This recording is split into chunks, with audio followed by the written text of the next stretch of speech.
Hello Divi Nation and welcome. In today's video, I'm going to show you how to install and set up a free blog post template for Divi's interior design layout pack. This is the final result we're aiming to achieve. So without wasting a lot of time, let's dive in and let's get started. All right, so the first thing you need to do is to head over to this URL, and this URL will have your post template for the interior design layout pack. So I will include this in the video description below, so make sure you go ahead and check it out. All right, so once you're landed on this post, what you want to do is to scroll down until you get to the opt-in. And by the way, if you've signed up already, this will just take you to the next step. So I'm just going to add my email address here, and then next I'm going to click on download. Now you'll notice that if you scroll up a little bit, you're going to see this button which says download the files. So you want to go ahead and click on this. So what will happen now is it will download all the files that we need, and it's right here in the bottom. So what I usually do to keep things simple is to just go onto that folder and unzip it. So it's very, very important that we unzip this folder. So let me just show you where it is. So here we are. This is my downloads folder. I'm going to double click on it, and this is going to open this zip folder.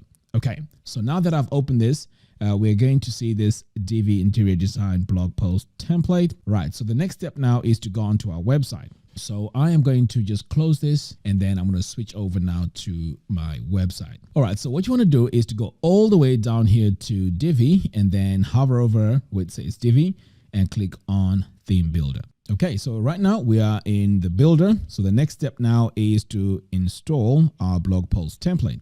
So to do that, you want to come over here to the right and click on these two arrows here. And now you see we have this option to export. But of course, in this case, we don't want to export. So you want to click here on import. Now, remember, we downloaded this file earlier on and unzipped the folder. So what we're going to do now is to just click and drag it over here. Another way is to click on this area here, and you can still navigate all your files on your computer.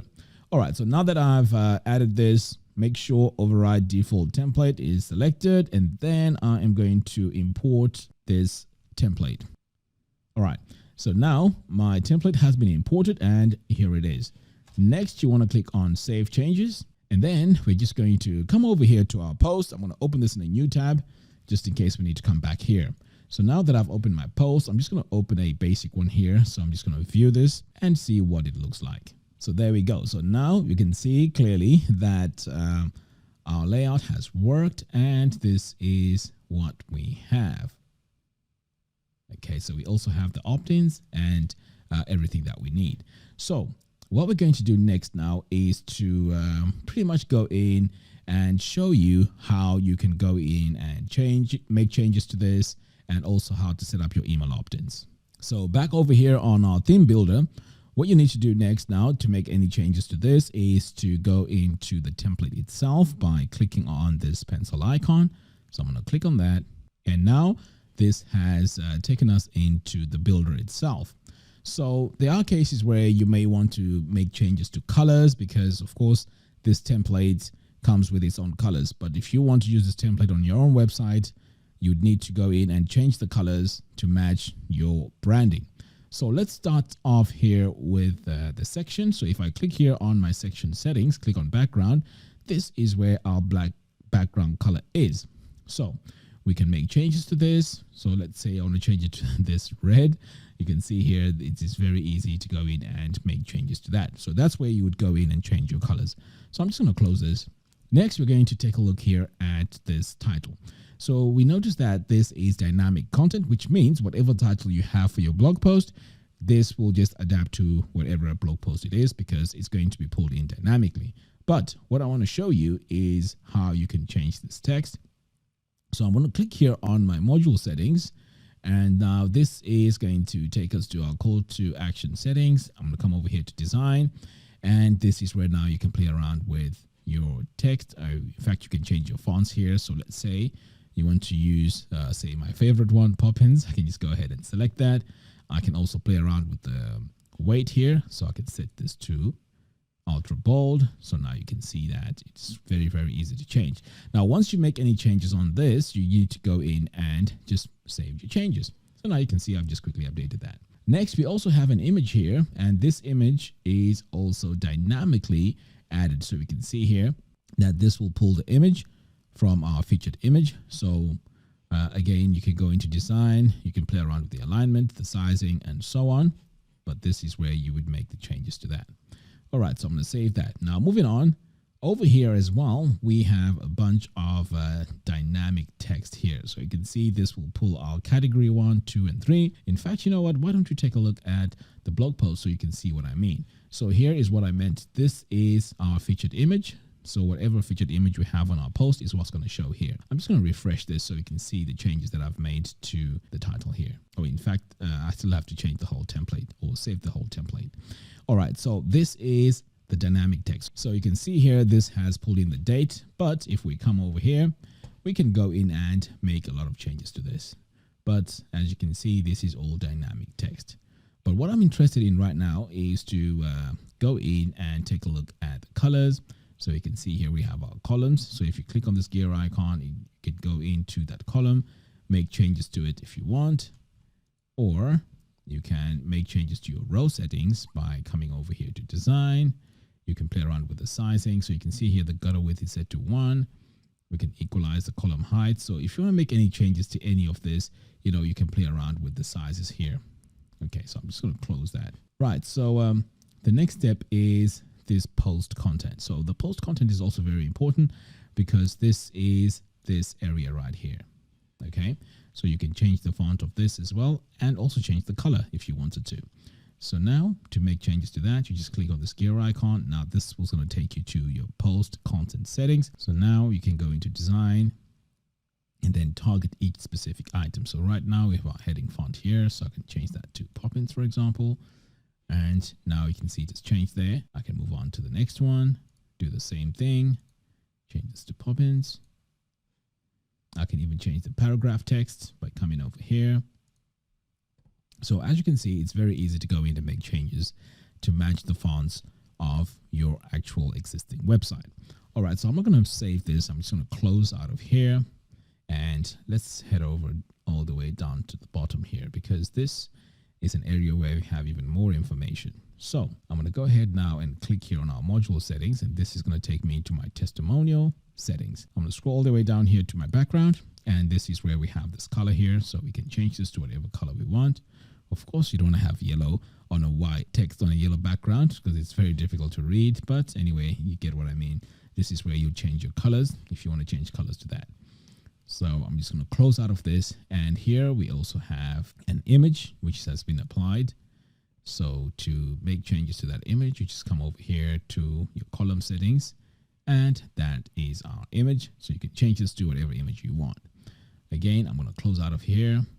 Now over here on the comments, same thing. You can go in and change the colors here to whatever colors that match your branding. Now, moving forward, we also have even more information here. And let's start here with our opt-in. So I'm going to click here on this gear icon to go into my email opt-in settings. Now, it's very important that you go in and make changes to your email opt-in settings because ideally you want that when people sign up here, they get added to your mailing list. So to add your email service provider, you want to come over here to email account. And right now it's just set by default to MailChimp, but you can choose your specific service here. And as you can see, there's quite a lot to choose from. So once you've chosen it, you link it up to your list. And every time that someone signs up here or subscribes, they will be added to your mailing list. Now, let's say you want to make changes to this. I mean, of course, you can go in and go to the background. And if you want to use a specific background, you can go in and as you can see now, we have a background. But for this, there's no background for that. So I'm just going to keep it like that. All right, so I'm going to close out of here. Now, the color here on this area has been added to rows. So I'm going to come over here. If you go into my column, background, you can change your colors over here. Okay, so moving on. I mean, pretty much everything is the same. If you want to make changes to the text here, you can just go into your call to action settings and you can play around with the button color here by just clicking here. And you can see now we can change the text. We can also change the background like that.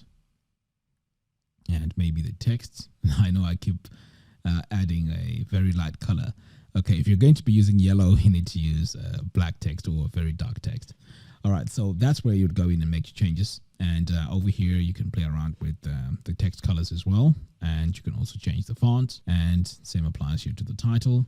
You can also do the same. All right, so I'm gonna close out of here, and then here we also have a few modules. So let's start here by going into my module settings. Now this module setting here is for our number counter. So you can see here we have our title, which says projects, and the number here is 42. But of course you can change this around and maybe add 99, and notice what happens. This is going to cycle through until it gets to whatever number it is. All right, so that's looking great. I'm going to close this, and the same applies to here as well. Your clients will show here, and you can just go in and make your changes here, like maybe 63, and again that has cycled up to 63. All right, so pretty much this is what you need to do to make changes to this. Now let's say you've gone ahead, you've made the changes that you want. You may be wondering, how does this then apply to your website or to your blog post? So this design here will be applied to all your blog posts across your whole website. So this is the power of using these templates. All right, so pretty much that's everything. Now you want to make sure you come over here to these three little dots, expand settings, and then click on save. Because if you don't save, then of course nothing will be saved and you'll lose everything that you're working on. And also, once you close out of this, you want to make sure that you save all changes here as well until you get a check mark, and pretty much you're good to go. So now if I come over here, the first change you're going to see is we changed the title here to the font called Poppins. So let's refresh this and take a look. There we go. So you can see it's nice and bold, and it changed in the template. So whatever changes you make in the template, they will be applied pretty much across all your posts on your website. All right, so pretty much that's all you need to do.